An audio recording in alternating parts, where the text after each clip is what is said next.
지금 상태에서는 다시 4억 원까지 오르기에는 시간이 조금 더 많이 걸릴 것으로 예상이 돼요. 그래서 조금 덜 수익을 보더라도 매도하시는 걸 추천드립니다.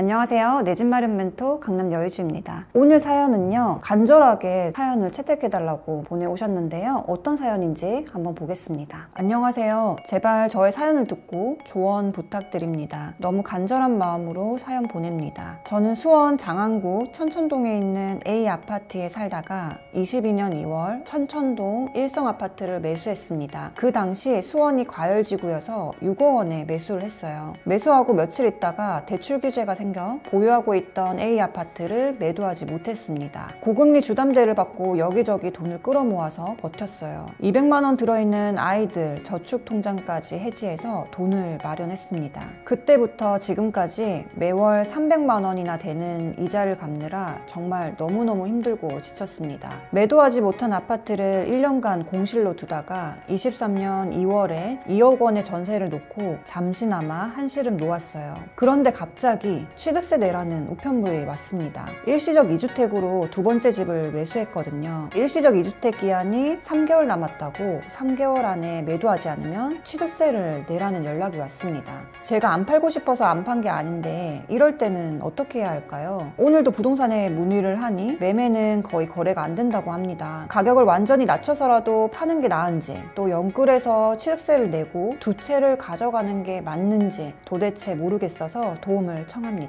사실 연끌을 하고 싶어도 이제 더 이상 할 수 없는 상태긴 합니다. 대출 받을 곳도 없고요. 전세 입자는 연장하겠다고 하는데요. 어떻게 하는 게 가장 현명할까요? 기존 보유 아파트를 가져가는 게 좋을지 파는 게 좋을지 꼭 답변 부탁드립니다. 이렇게 사연이 왔습니다. 수원의 아파트를 두 채 매수하실 때 투기 과열지구일 때 또 매수를 하셔가지고 취득세 중과가 있을 때 매수를 하셨는데요. 일시적 2주택으로 한 채를 매도를 하고 다음 주택을 살 계획이었기 때문에 취득세 중과를 내지 않고 1주택인 금액으로 취득세를 납부를 하신 상태였습니다. 그런데 22년 이후에 굉장히 부동산 시장이 안 좋았죠. 그래서 첫 번째 아파트를 매도를 하지 못하고 지금까지 가지고 있을 수밖에 없는 상황이었던 겁니다. 그래서 3개월 남은 시점에 지금 매도를 해야 될지 말아야 될지 이런 고민이 있으셔서 사연을 주셨습니다. 취득세를 한번 먼저 볼게요. 수원이 지금은 투기과열지구가 아닌데요. 20년도부터 22년도까지는 투기과열지구였습니다. 그래서 22년 11월경에 투기과열지구가 해제가 되었습니다. 하지만 그 사이에 매수를 하신 분들은 취득세 중과가 있었고요. 또 그 당시에 매수할 시점에 기준으로 취득세가 나오는 거기 때문에 그걸 지켜지지 않으면 중과된 금액을 납부를 해야 되는 그런 상황인 거죠. 자, 취득세를 한번 보면은요. 1주택자인 경우에는 지금 기본세율로 나오고요. 2주택자가 조정대상 지역을 사는 경우에는 8% 이상 취득세를 내야 합니다. 그러면 일성 아파트를 매수하실 때 취득세가 어떻게 됐었냐면요. 6억 원에 매수를 하셔서 지금 660만 원 정도 취득세를 납부를 한 상태이고요. 만약에 3개월 안에 기존 주택을 매도하지 못하면 취득세가 중과가 되어서 약 5천만 원 정도 취득세를 납부를 해야 되는 상황입니다. 그러면 5천만 원에서 기존에 납부한 걸 제외를 하고 4천만 원 이상 취득세를 납부를 해야 되는 그런 상황이 된 거죠. 수원이 투기과열지구이다 보니까 대출 규제가 있었거든요. 그래서 실제 매수하려고 하시는 분들이 대출을 많이 못 받게 되다 보니까 매도를 하지 못했던 것 같습니다. 아무래도 시장 상황이 22년도에는 굉장히 또 어려웠었기 때문에 아마 가격을 낮춰도 그때는 매도가 되는 시기가 아니었었거든요. 그래서 아마 공실로 두실 수밖에 없지 않았을까 이런 생각이 듭니다. 결론적으로 답변을 드리면은요. 가장 먼저 첫 번째 집을 빠르게 조금 낮춰서 매도하는 거를 추천을 드립니다. 지금 현재 시세보다 한 5% 이상 낮춰서 매도할 생각을 하시고 부동산에 여러 군데 내놓으셔서 3개월 안에 매도까지 하시는 게 가장 좋을 것 같습니다. 또는 지금 전세에 거주하시는 분께 매수할 의향이 있는지도 한번 여쭤보시고 매도로 전환한다든지 그런 방법도 한번 써보시면 좋을 것 같습니다. A 아파트를 먼저 매도를 하는 걸 가장 먼저 추천드리는 이유는 뭐냐면요. 취득세 가격이 4천만 원 이상 추가로 납부를 하고 2주택으로 끌고 가야 되는 상황이거든요. 그런데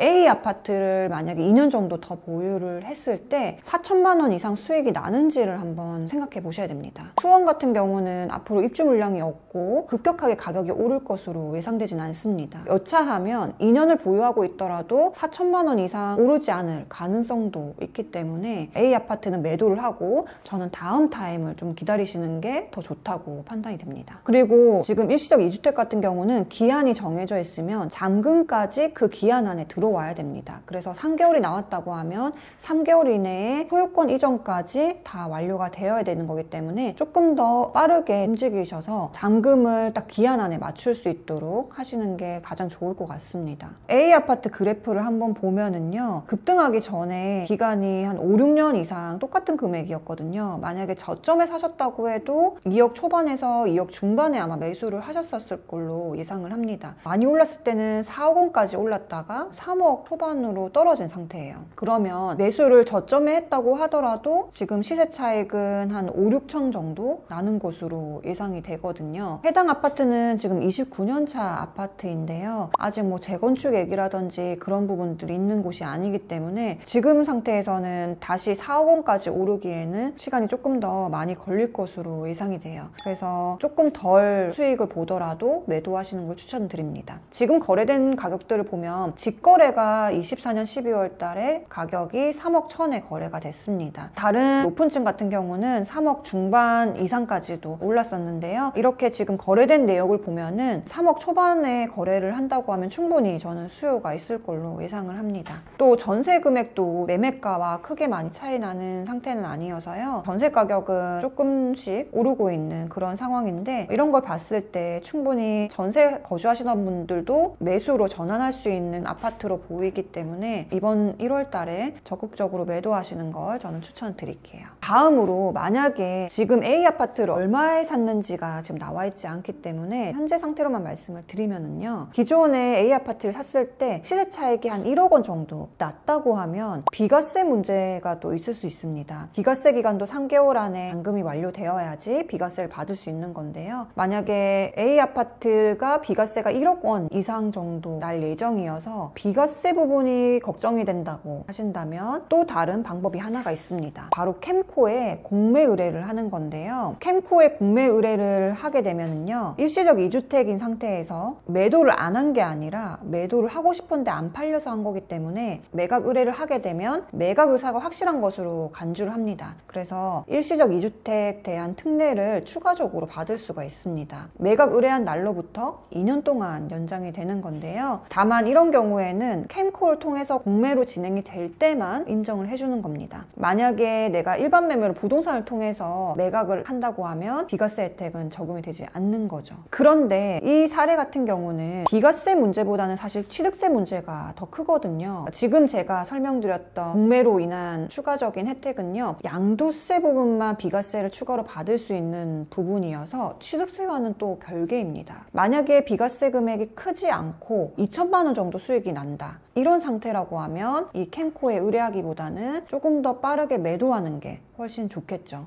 제일 중요한 것은 지금 취득세 내는 금액과 매도를 했을 때 혜택을 받을 수 있는 게 어떤 게 큰지를 비교하는 건데요. 지금 보내주신 사연으로만 봤을 때는 취득세 금액이 훨씬 더 큰 걸로 예상이 됩니다. 그래서 두 번째 제가 설명드린 거는 참고로만 생각을 하시고 매도하는 방향을 조금 더 추천을 드릴게요. 이제 수원 같은 경우는 앞으로 입주 물량도 없고 전세가도 조금씩 오르고 있기 때문에 두 번째 아파트에 계속 거주를 하시면서 이 아파트는 조금 더 반등했을 때 매도 타이밍을 잡으시면 좋을 것 같습니다. 그리고 첫 번째 집 매도하고 나면 이제 1주택자가 되시는데요. 그 이후에는 조금 자금을 더 모으고 또는 A 아파트를 매도하고 여유 자금이 있다고 하면 다음 2주택을 갈 집을 신축 단지 쪽으로 옮겨가시면 좋을 것 같습니다. 분양권 같은 경우는 계약금 10%만 있어도 또 계약이 가능하기 때문에요. 새로운 아파트에서 조금 더 시세 차익을 보는 걸 생각하시면 어떨까, 이렇게 생각이 들어요. 여기 지금 두 번째 아파트 매수한 곳을 보면은 그 주변에 새로운 신축 단지들이 나오고 있는데요. 가격대가 8사 타입이 10억 원이 훌쩍 넘게 나오고 있거든요. 이런 단지들이 또 자리를 잘 잡게 되면 기존의 구축인 단지들도 조금은 또 따라갈 수 있는 영향도 있습니다. 이제 사연자님 얘기를 들어보면 지금 당장의 손해가 너무 크게 다가올 것 같은데요. 투자를 하다 보면은 빠르게 판단을 해야 될 때가 있습니다. 지금 당장의 손해보다 앞으로 앞으로의 방향을 조금 더 그려보시면서 더 나은 선택이 있을 때는 좀 가감하게 판단을 해야 될 때가 있거든요. 사연자님은 지금 손해를 보더라도 빠르게 판단해야 되는 시점이라고 판단이 되어서요. A 아파트가 조금 아쉽겠지만 지금 남은 3개월 안에 좀 해결할 수 있도록 조금 가격을 낮춰서 잘 해결하시는 게 가장 우선이지 않나 그렇게 생각이 듭니다. 영끌이라는 게요, 꼭 많은 대출을 받아야지만 영끌이 아니고요. 내가 부담을 느끼면 그게 바로 영끌이거든요. 사연자님이 이미 두 채를 가져가는 거 이 자체만으로 지금 영끌이라고 생각하셨고 추가적으로 또 취득세까지 내야 되는 그런 상황이기 때문에 지금은 빠르게 판단을 하시고 결정이 정해지고 나면 사연자님 마음도 더 편하실 겁니다. 사연자님 좋은 선택하셨으면 좋겠고요. 또 이 영상을 보시는 분들도 만약 이런 상황에 놓였다고 하면 빠른 결단이 필요할 때는 과감하게 정리하는 것도 투자를 잘하는 방법입니다. 오늘 영상이 도움되셨으면 좋겠고요. 또 다음 시간에 뵙도록 하겠습니다. 감사합니다.